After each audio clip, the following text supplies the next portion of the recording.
Aportando Luz, episodio 102.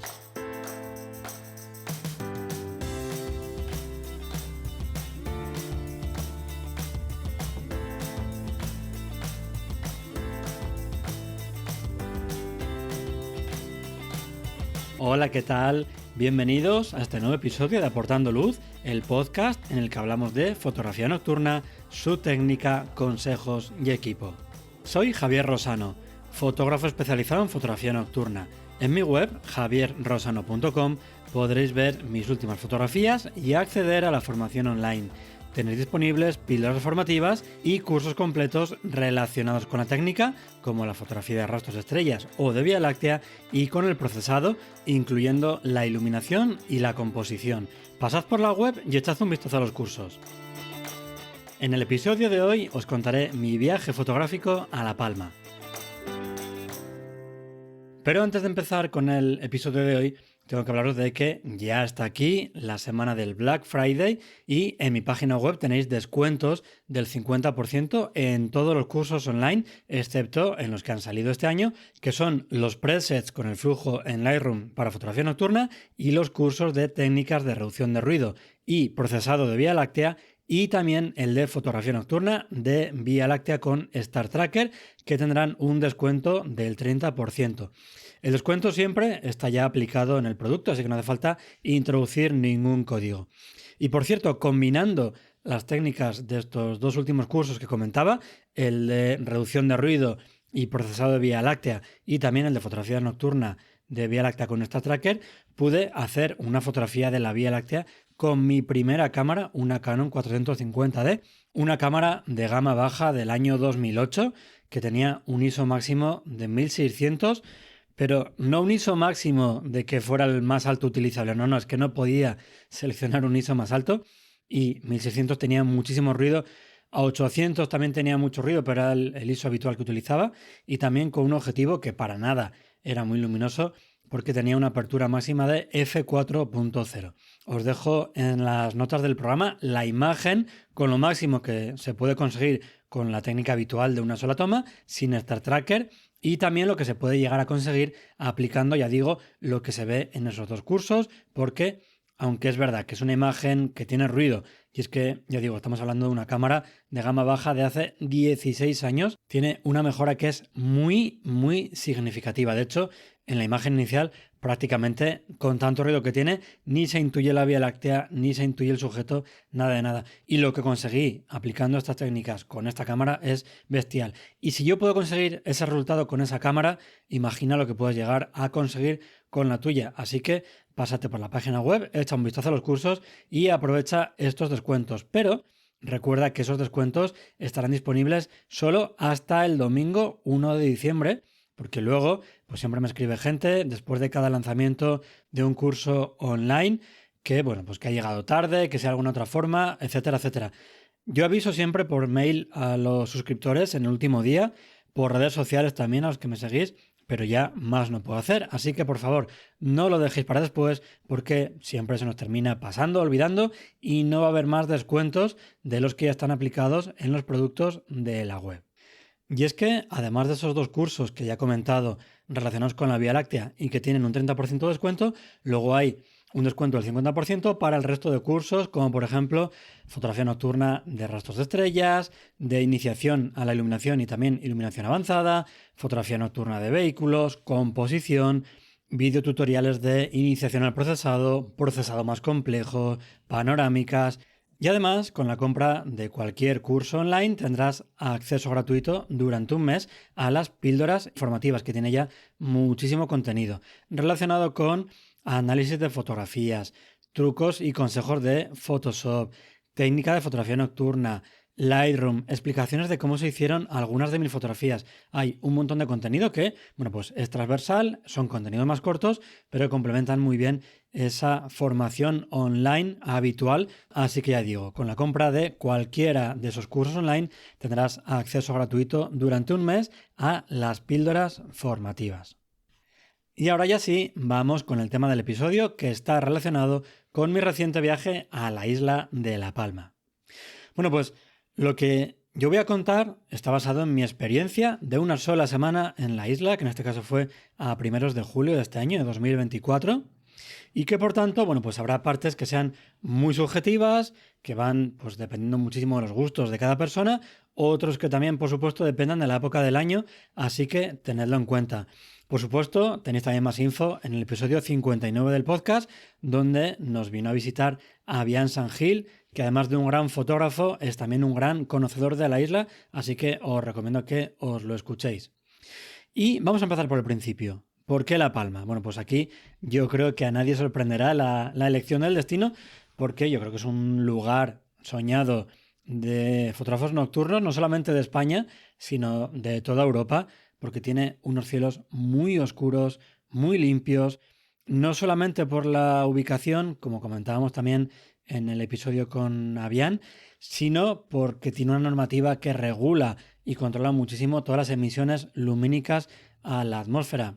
No solamente las más habituales, tipo farolas, letreros, etcétera, etcétera, sino que también afecta a los aviones, porque tanto en La Palma como en Tenerife existen unos volúmenes con forma pues como de tarta invertida para que se entienda muy bien y de una forma muy visual que lo que hace es restringir la entrada a esa tarta invertida a los aviones. Son una zona de protección de la calidad del cielo y que para entrar, para sobrevolar esa zona es necesario la autorización del Instituto Astrofísico de Canarias. Y con eso, bueno, pues lo que consiguen es que esas estelas, esas trazas que dejan los aviones en el cielo nocturno, que tanto sufrimos además los que hacemos fotografía de rastros de estrellas, bueno, pues se lo quitan de encima, no les molestan y tienen mucho más material aprovechable y menos horas de trabajo desperdiciadas.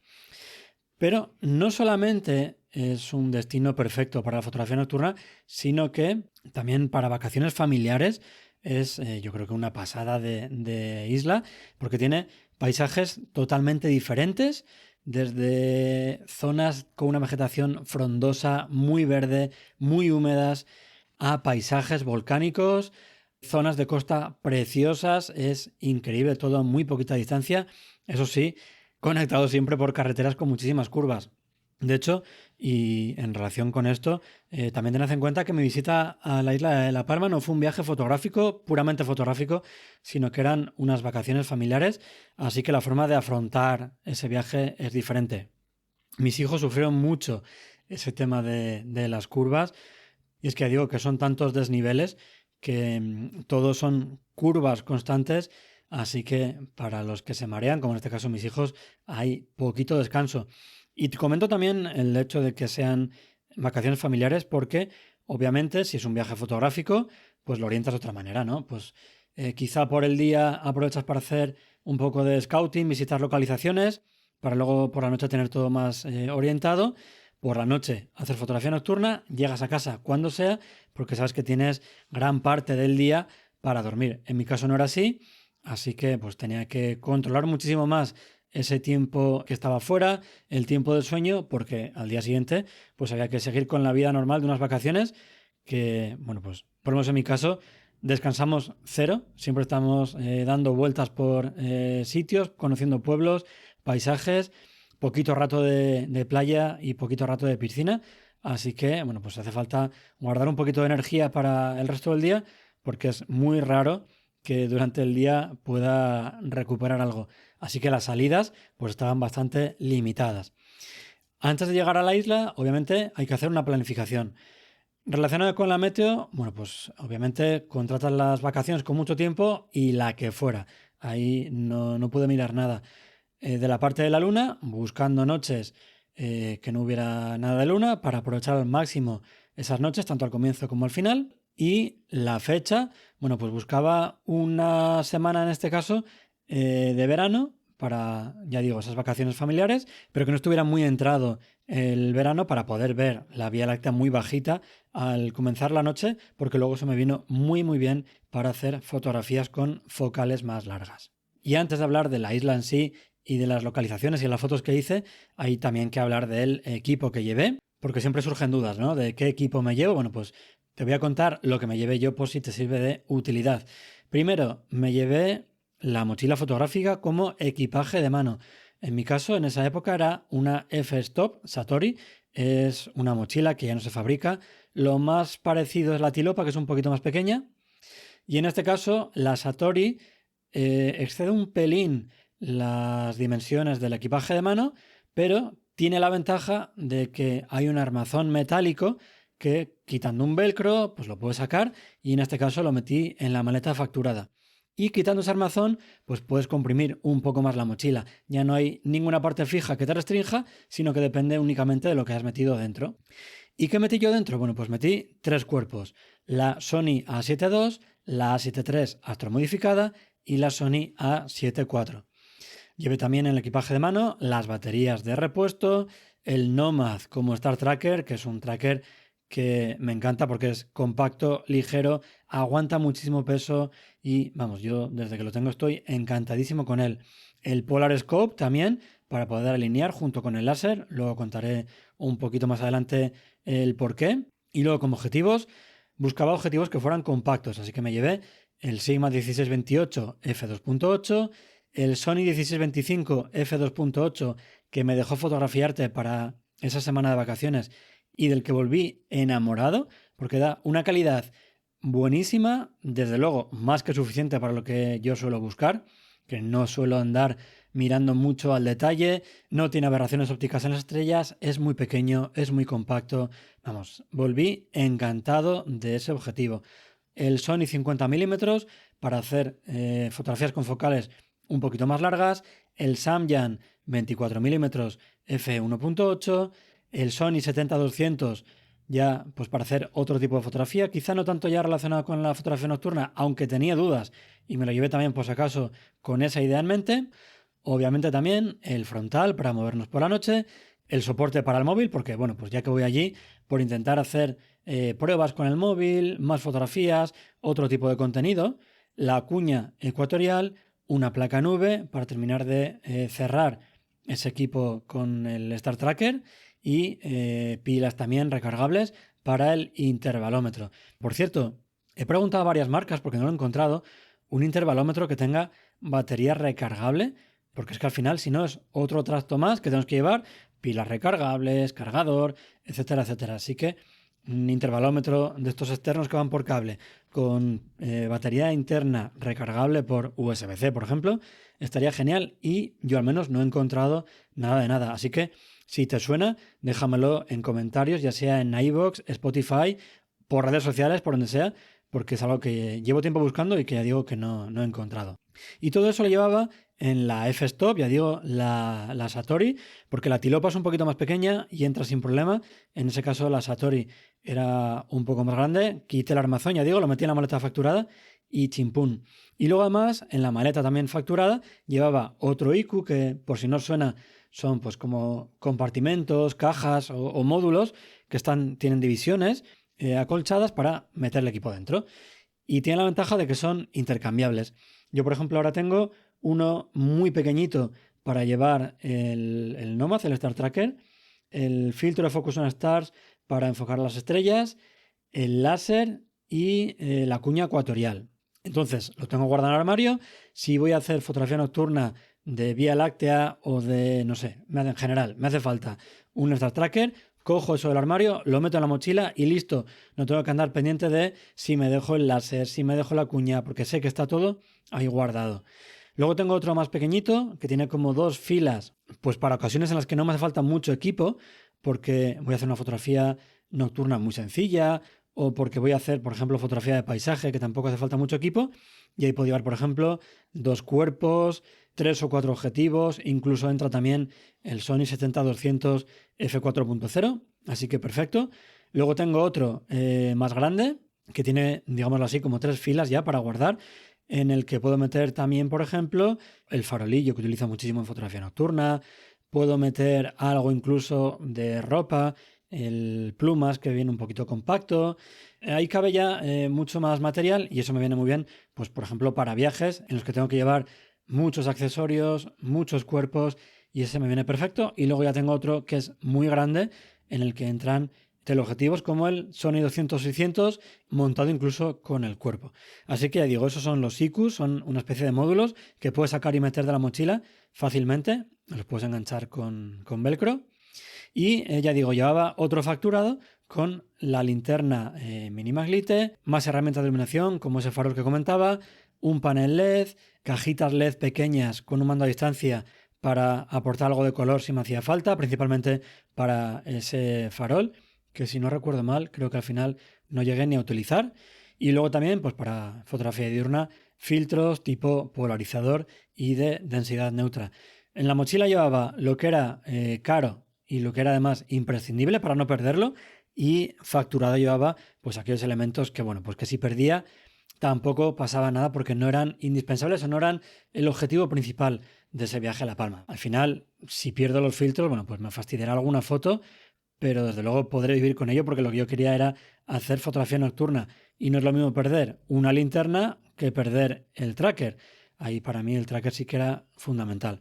Y luego también, para cerrar ya el tema de material, llevaba facturado mi trípode principal, el Vanguard VO3 263CB, con la rótula de doble eje, la BH 160S, que es un trípode que llevo ya utilizando un tiempo y con el que estoy encantado.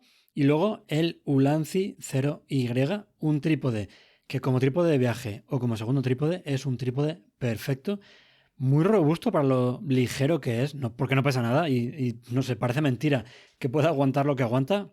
Yo lo utilizo muchísimas veces, vamos, diría que en el 100% de mis salidas nocturnas, porque siempre, ya digo, para aprovechar cada salida, llevo varios cuerpos y siempre dejo otro pues haciendo un timelapse, por ejemplo, y siempre suelo llevar este trípode y muy, muy contento con él.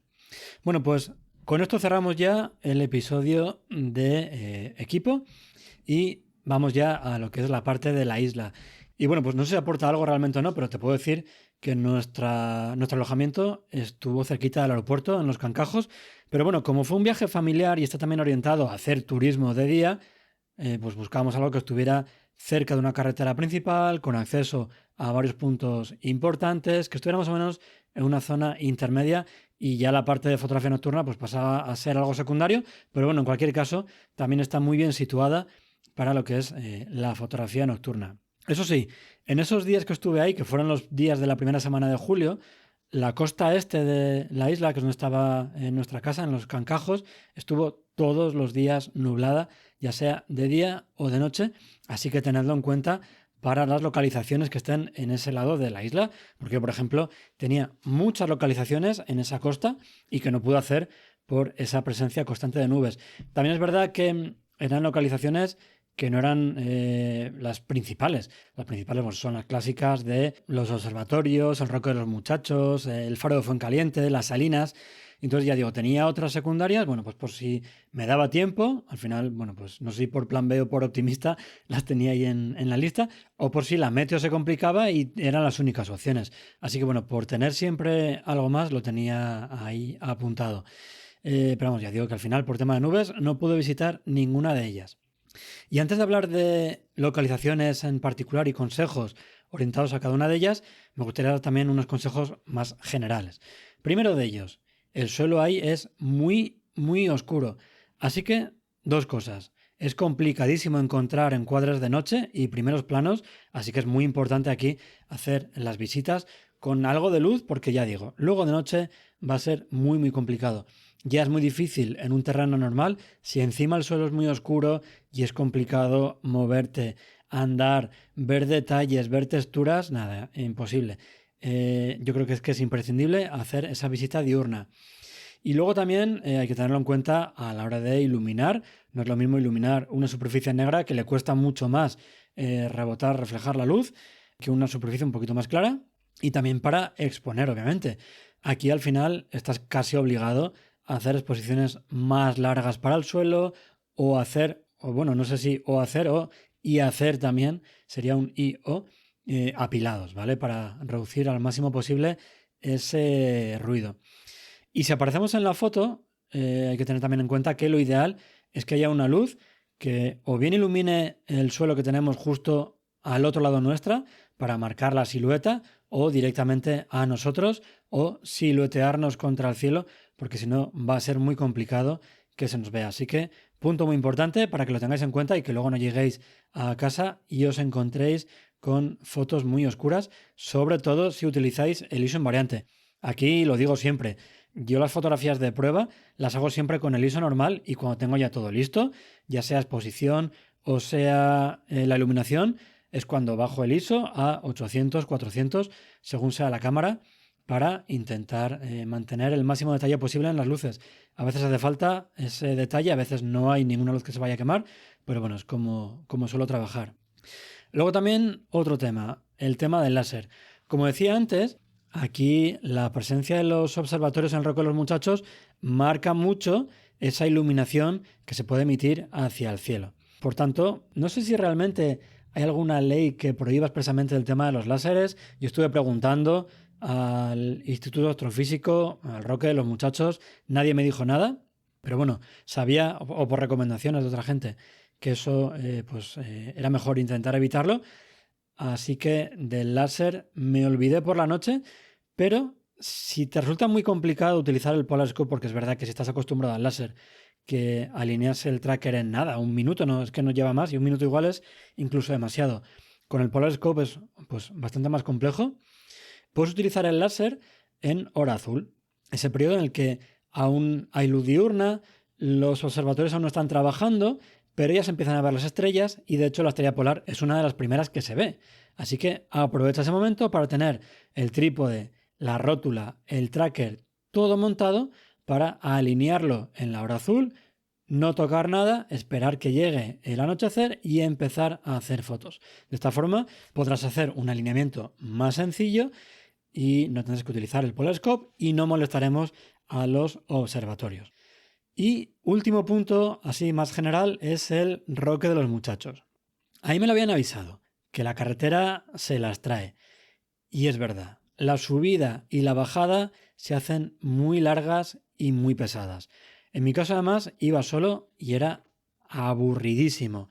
Había un momento, sobre todo en la bajada, que ya se te acumula el cansancio y tienes unas ganas enormes de llegar a casa, descansar, que pues cuando pensaba que llevaba ya un montón de rato, miro el navegador y aún me quedaba más de la mitad del viaje.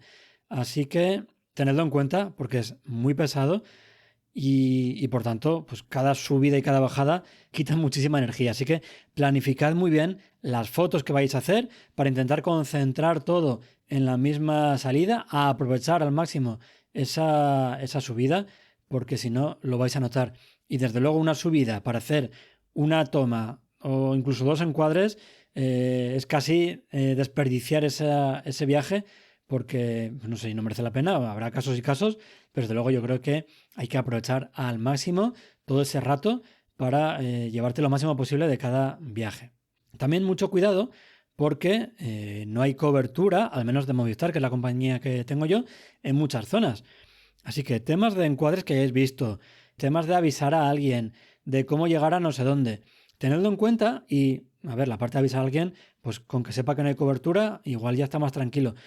Pero la parte de que te haga falta internet para consultar un encuadre que tenías guardado en las notas de no sé dónde, o una localización que tenías almacenada en Google My Maps, tenedlo en cuenta porque no hay cobertura. Así que cualquier cosa que necesitéis, haceros una captura de pantalla para poder verla arriba, porque ya digo, al menos con Movistar, y cuando yo fui no había cobertura. De hecho, me pasó una cosa curiosa. Tuvimos muchísima mala suerte con el coche de alquiler.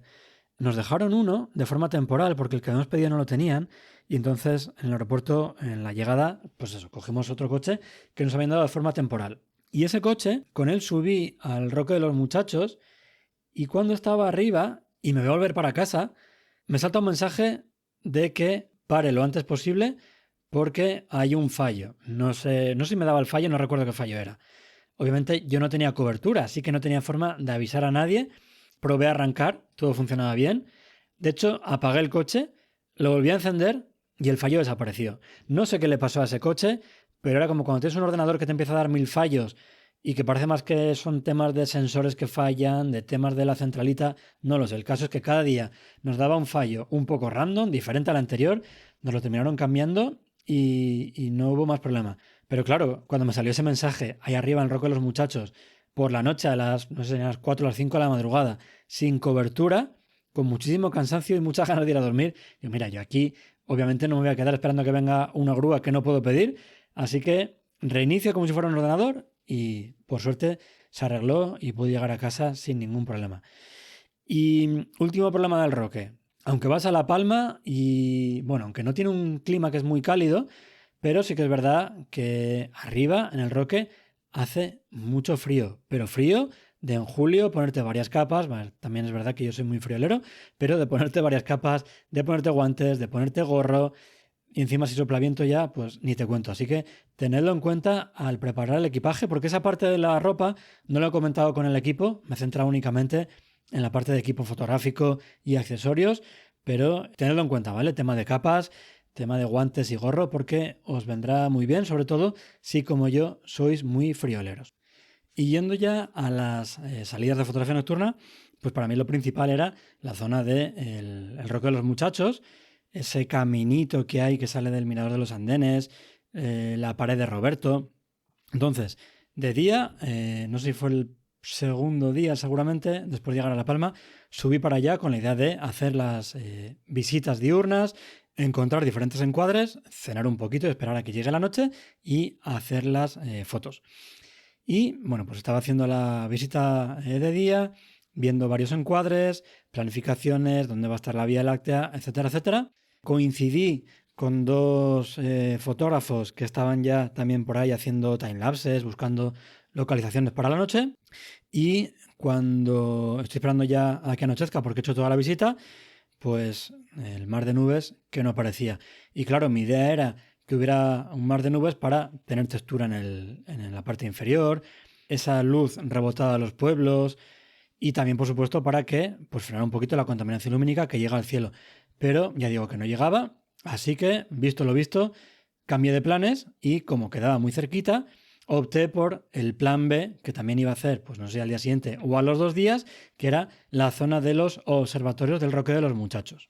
Y antes de hablar de las fotografías que hice, hay que tener en cuenta que hay una carretera de acceso que sale de la carretera principal, la que une la costa con el Roque de los Muchachos, que tiene un acceso controlado. De día no hay ningún problema, pero por la noche no se puede entrar. Y no solamente no puedes entrar en coche, sino que tampoco puedes estar andando por esa zona. De hecho, si veis el videoblog de Alien Wallace de uno de sus viajes a La Palma, os lo dejaré en las notas del episodio porque me parece muy muy bonito y ya le pasó eso. Estaba en la parte alta del Roque de los Muchachos esperando a que anocheciera y apareció un guarda de seguridad diciendo que ahí no se podía estar. Después de haber llegado hasta allí, aparcando el coche en uno de los aparcamientos que hay en esa carretera que subes de la costa, es decir, un buen trecho con la mochila hasta llegar allá arriba y ya digo, el guarda de seguridad le dijo que no se podía estar y eso sí, amablemente les bajó con su coche hasta la carretera principal para ahorrarse esa caminata. Yo, igual también que con el tema de los láser, lo había preguntado pues, a diferentes organismos de hasta dónde podía estar, si hay alguna hora a la que se puede estar, a otra a la que no, nada, no me dijeron nada. Así que tened en cuenta una regla no escrita, que es que no puedes estar por encima del telescopio más bajo para no molestarle con ninguna luz que emitas, aunque sea para abajo. Y por supuesto, ojo con las linternas y los frontales. Recordad siempre, pues si apuntáis con alguna luz, que sea siempre hacia abajo y que además esa luz intentad, sobre todo siendo el frontal, que sea roja. Yo al final, también por los encuadres que tenía, opté por no subir más allá de esa carretera principal que va de la costa al Roque y utilizar focales más largas para que la Vía Láctea, en concreto el centro galáctico, tuviera mucha más importancia en la fotografía.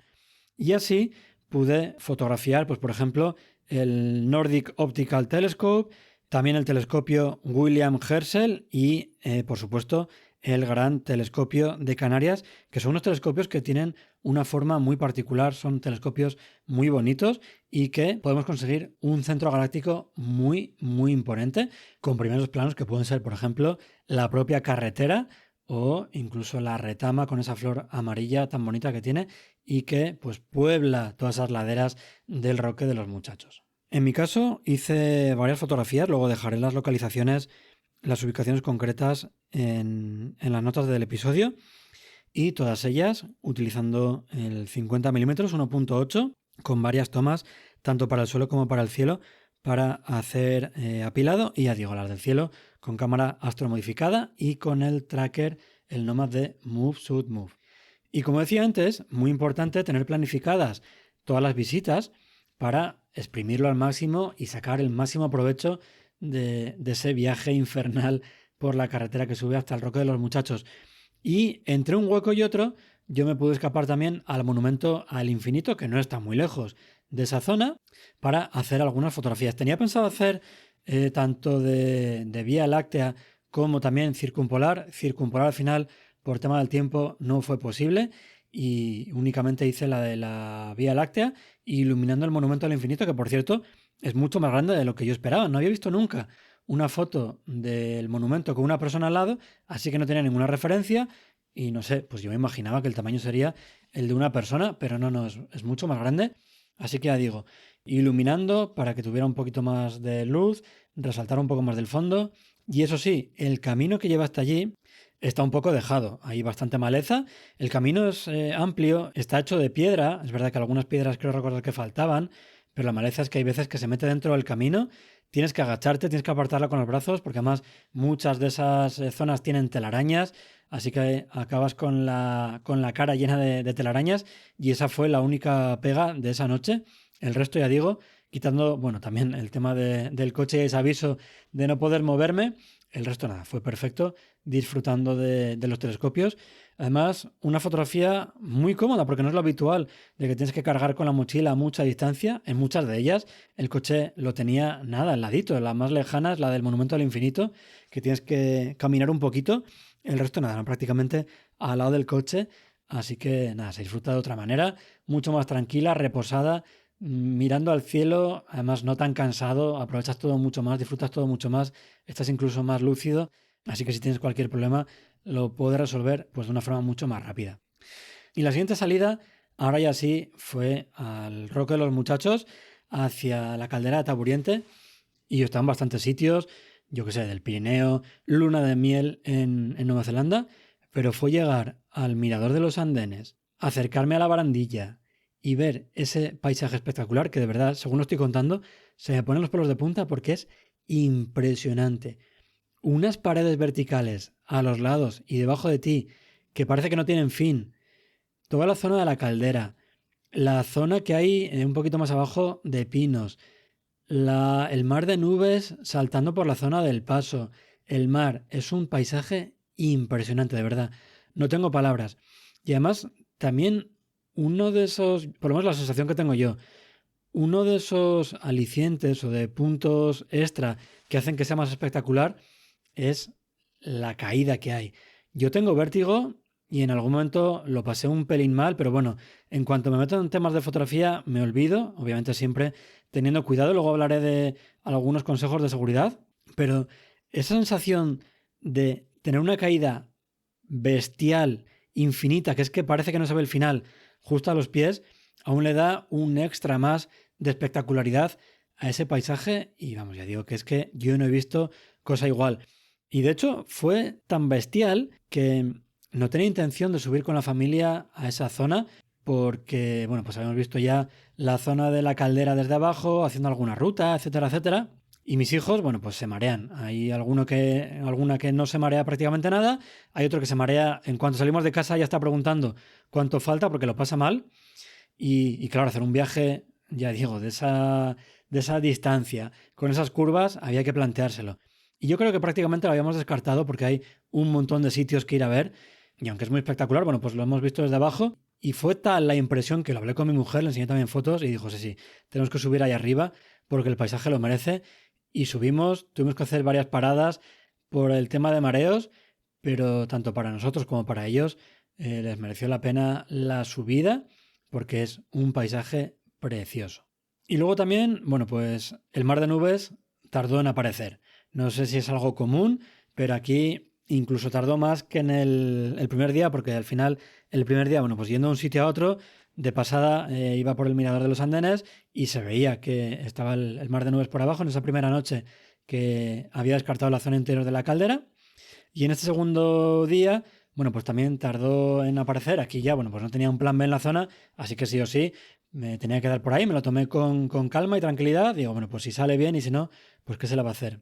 Y al final llegó a aparecer. Hay algunas fotos chulas también de ese atardecer con las nubes pasando de la costa este a la costa oeste por la zona del Paso.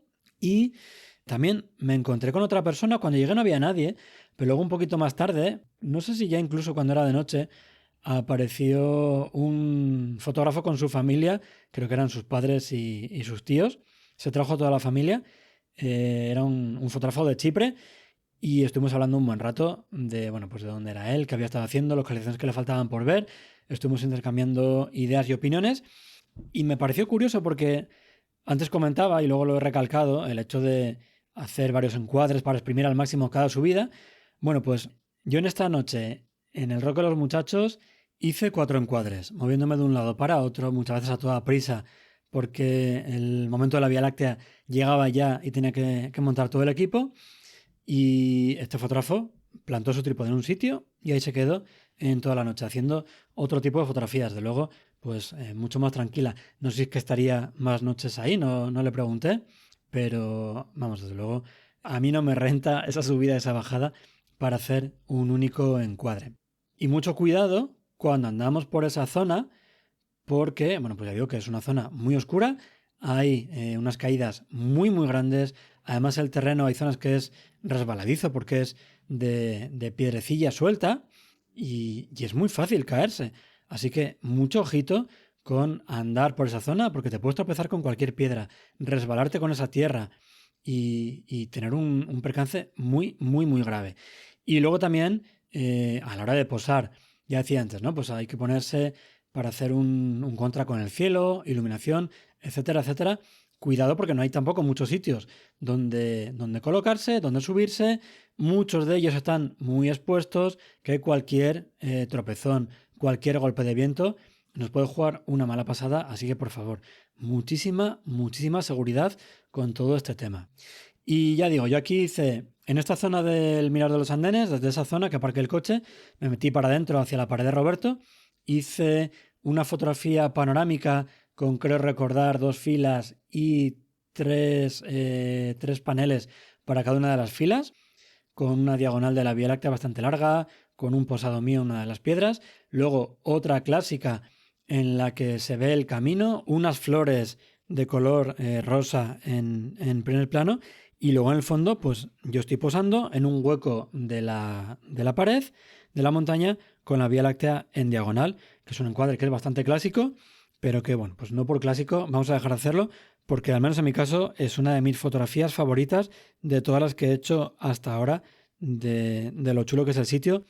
Y en este caso, bueno, pues no me subí ninguna herramienta de iluminación y esas flores del primer plano las tuve que iluminar con el móvil y bueno, con eso pude salir del paso. Es una fotografía que me parece súper chula.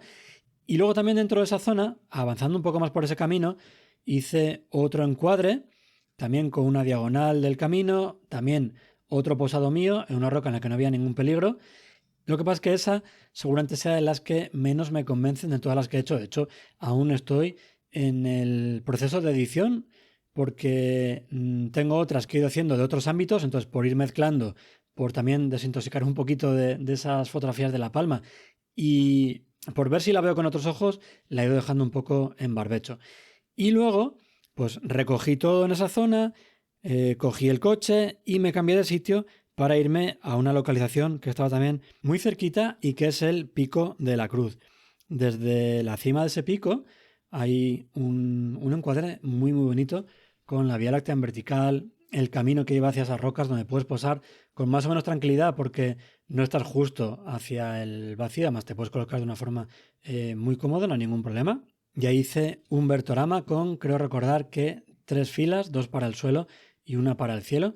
Y ya digo, después de toda la paliza de haber estado haciendo fotografías por dentro de la zona del Mirador de los Andenes, la pared de Roberto, coger el coche y una vez que estás sentado, calentito, tranquilo, volver a bajarte para ir hasta allí a hacer varias fotografías, pues ya sabéis que se puede hacer muy duro, pero es que es un paisaje tan espectacular que merece la pena cualquier sobreesfuerzo para disfrutar de ese sitio y llevar esa fotografía a casa para recordar esa noche, porque desde luego que es una auténtica pasada.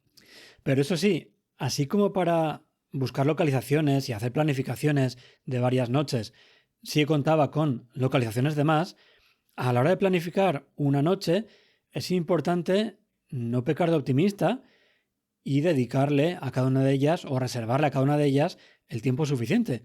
Porque es muy fácil que te encuentres con problemas de mierda, no consigo enfocar bien, me sale desenfocada las estrellas, no encuentro el porqué, me empieza a poner nervioso, etcétera, etcétera. Así que por favor, dejad el margen suficiente para tomároslo con relativa calma, o sea, sin prisa pero sin pausa, para poder hacer todo pues disfrutando, sin agobios, porque es que encima esa es la peor sensación que podemos tener, hacer fotografía nocturna teniendo prisa porque en 5 minutos tengo que estar aquí, en 15 minutos tengo que estar allá. Así que pues dejaros un margen suficiente, no pequéis de optimistas para poder hacerlo con calma, pero también poder llevaros las máximas fotografías posibles. Siguiente salida, Faro de Fuencaliente y Salinas. Otra localización que, bueno, pues yo creo que es habitual en los viajes a La Palma, pero aquí tuve varios problemas. Primero, pues justo la noche que tenía pensado ir, además aquí había ido con la familia, bueno, pues porque habíamos aprovechado para hacer la visita diurna a esa zona, dejamos el coche aparcado en el parking, pero tuvimos un gran problema. Primero, llegamos allí y digo, bueno, pues ya que estoy de día, a ver si hay alguna nube al atardecer y puedo hacer algo en la zona de las Salinas con el faro.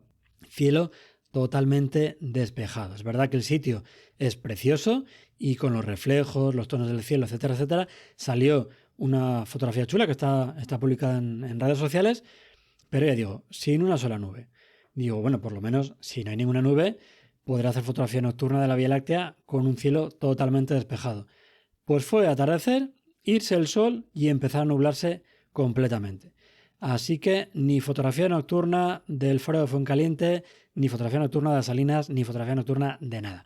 Además, mucho cuidado porque en la zona del Faro de Fuencaliente hay un parking al lado, que es donde se aparca para visitar toda la zona de las Salinas, y hay farolas que tienen muchísima contaminación. Así que nos van a molestar en la escena. No penséis que es un faro que está aislado, como puede ser el faro del Fangar o un faro que pues llega algo de contaminación lumínica pero residual y prácticamente no molesta. No. Aquí hay contaminación lumínica de forma directa porque ya digo, las farolas están justo en el parking. Y también es muy fácil que en ese parking haya algún coche.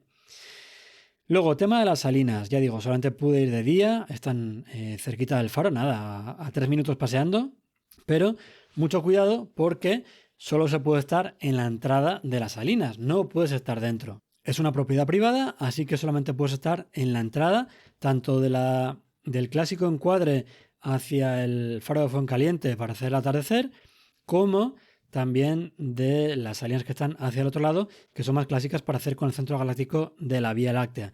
Así que tenedlo en cuenta a la hora de planificar que únicamente se puede estar en la entrada, no podemos acceder dentro. Y también, por culpa de esas farolas que tenemos en el parking del Faro de Fuencaliente, bueno, pues llega algo de contaminación lumínica a la zona del suelo, es decir, a la zona de las Salinas. Así que esa fue la única noche que fue un poquito fail, un poquito fracaso, pero bueno, teniendo en cuenta todo lo que tenía planificado y todo lo que salió bien, desde luego no puedo quejarme. Y luego, por último, otra zona que también tenía ganas de ver por lo espectacular, lo diferente del paisaje y luego además también por las fotos que subió David García, el del Ron, que le podéis echar un vistazo en redes sociales, que seguro que conocéis porque estuvo por el podcast para hablarnos de fotografía nocturna de invierno, pues justo hace un año más o menos. Él hizo un viaje a La Palma un poquito antes del que hice yo y con los fotones que se trajo de esa zona me confirmó que era espectacular. Aquí ocurren varias cosas en el Llano de las Brujas. Primero, hay un parking con un camino que sale para visitar la zona del Tajogaite. Entonces, es una zona con acceso restringido. Hay una garita en la que hay un guardia de día y de la cual no podemos pasar.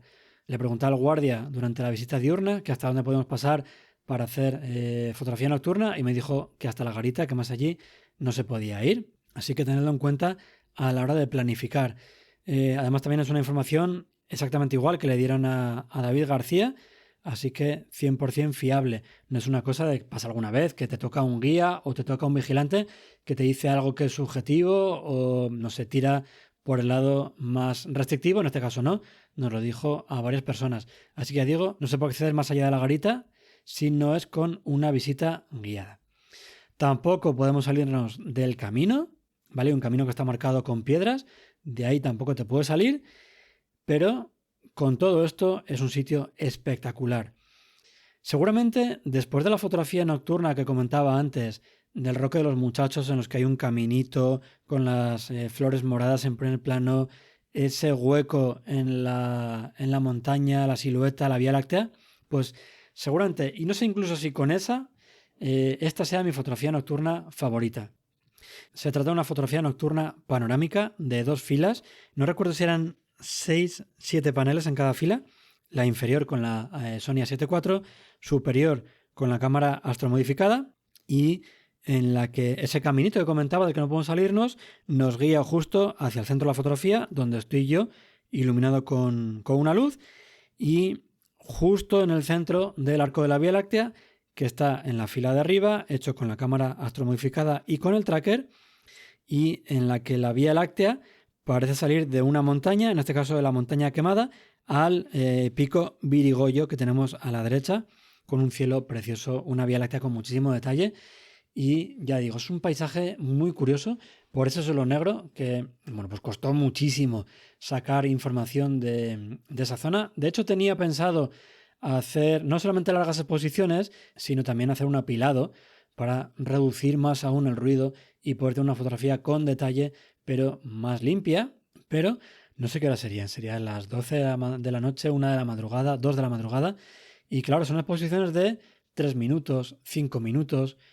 Y aunque es una carretera poco transitada y aunque es pues unas horas en las que no debería pasar mucha gente, de vez en cuando pasaba un coche. Y yo creo que iba por el primer panel de la zona del suelo o por el segundo. No, era el primer panel. Que cuando estaba haciendo la segunda toma pasó un coche. Hago otra foto y en la siguiente foto pasa otro coche. Y digo, me quedan 7 paneles más, 3 tomas en cada panel. Como sigan pasando coches, me voy a eternizar y esto no tiene ningún sentido. Así que al final opté por hacer una única toma de cada uno de los encuadres y confiarlo todo pues, a la calidad de la cámara, a la reducción de ruido en el ordenador y bueno, pues pude salvar la fotografía porque ya digo, es que si no me hubiera eternizado porque efectivamente siguieron pasando coches. Además es una zona en la que aunque el coche esté muy lejos, ilumina cualquiera de las montañas que tenemos a los lados y te estropea esa toma. El primer plano obviamente no lo va a iluminar, pero el fondo sí. Y entonces digo, mira, no merece la pena, un problema menos y voy a primar la tranquilidad y la rapidez por encima de la calidad de la fotografía. Y luego además, como decía, el suelo es muy oscuro, así que tenedlo en cuenta si vais a hacer fotografía nocturna en esa zona, porque vais a tener que exprimir al máximo vuestro equipo o armaros de paciencia y hacer varias tomas para luego con el ordenador en el apilado minimizar ese ruido al máximo posible. Así que nada, estas fueron mis 4 salidas nocturnas, 3 salidas perfectas, 2 muy productivas, tanto a la zona de observatorios y Monumento al Infinito como al Roque de los Muchachos, a la zona del Mirador de los Andenes y Pared de Roberto.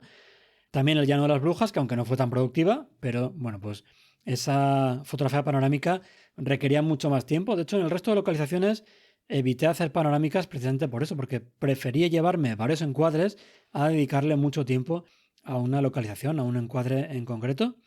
Pero bueno, en este caso, en ese Llano de las Brujas, merecía la pena esa panorámica completa del arco de la Vía Láctea, que parece salir de una montaña, de un volcán, para terminar en otro volcán, en un sitio muy espectacular, con ese cielo, con ese suelo tan particular, tan oscuro, con la zona de las laderas de las montañas con pinares a las que le llega un poquito de contaminación lumínica, pero vamos, lo justo para darle volumen y textura, un sitio increíble y que merece la pena visitar. Si tuviera que retomarlo de nuevo y hacer de cero el viaje, no sé si cambiaría algo y seguramente el Llano de las Brujas sería mi segunda opción. Mi primera opción sería, desde luego, la zona del Roque de los Muchachos, del Mirador de los Andenes, Paredes Roberto, porque eso yo creo que sí o sí hay que visitarlo. Es verdad que si tienes vértigo, pues se complica bastante. De hecho, conozco a alguien, y ese alguien ya sabe quién es cuando lo estoy contando, le mando un saludo, pues que no pudo aguantar estar en esa zona, lo entiendo completamente, y se tuvo que dar la vuelta. En mi caso, ya digo, yo tengo muchísimo vértigo, pero vértigo a nivel que veo un vídeo en el que alguien escala algún edificio o algo así, y me dan sudores y no puedo terminar de verlo, pero ahí, con el sitio tan bonito que era, y ese momento en el que te concentras, te metes al 100% en la fotografía, yo al menos me olvido de todo, de cansancio, de vértigo, de lo que sea, y puedo estar ahí. Pero ya digo, Mirador de los Andenes, primer sitio, y seguramente Llano de las Brujas sería mi segunda localización, porque es un sitio que me dejó impresionado por el paisaje diferente al que estamos acostumbrados. Y luego también, bueno, pues dependerá de los gustos. A mí que me gusta hacer fotografía nocturna con focales largas, mantendría como tercer sitio los observatorios, porque es un tipo de fotografía que me encanta, y como cuarto sitio el faro de Fuencaliente y las Salinas, porque ya digo, esa contaminación lumínica que le llega, pues a mí al menos me tira para atrás, y ya sabiéndolo, pues lo mantendría en esa cuarta posición.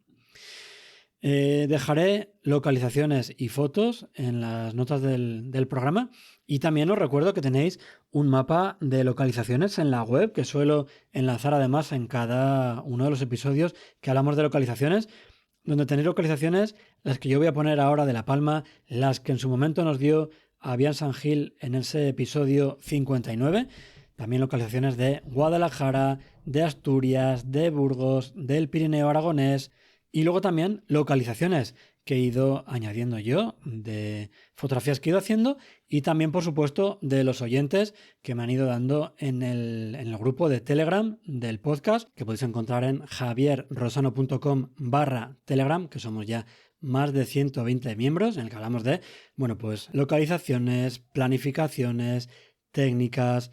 También os pido consejos a vosotros sobre si os interesa algún tema en particular, invitados, etcétera, etcétera. Y os recuerdo que las notas de este episodio podéis encontrarlas en javierrosano.com/podcast/102. Y nada, espero que este episodio os haya ayudado a decidiros a hacer el viaje fotográfico a La Palma, os dé también ideas de localizaciones, os sirvan esos consejos de temas de contaminación lumínica, nubosidad, vértigo, etcétera, etcétera, para que esa escapada a la isla de La Palma sea más fructífera, más productiva, y disfrutéis más, en definitiva, tanto de la isla como de la fotografía nocturna. Por favor, si habéis estado ya en la isla, contádmelo en redes sociales, en comentarios del podcast, ya sea en YouTube, en iVoox, en Spotify, donde sea, para que pueda conocer también vuestro punto de vista, porque al final esto es un podcast, aquí solo hablo yo, y parece que es muy unidireccional, pero me gustaría que fuera más bidireccional y que también vosotros participarais, no solamente conmigo, que voy a leer esos comentarios por supuesto, y os responderé, sino también con el resto de comunidad, que estoy seguro que va a agradecer también vuestra colaboración. Y hasta aquí este episodio en el que os he contado mi viaje fotográfico a La Palma. Si os ha gustado este episodio, suscribiros para no perderos los próximos capítulos, y si queréis colaborar para que el podcast llegue a más gente, os agradeceré vuestros me gustas, valoraciones y comentarios. Muchísimas gracias por escucharme y por vuestro apoyo. Hasta el próximo episodio.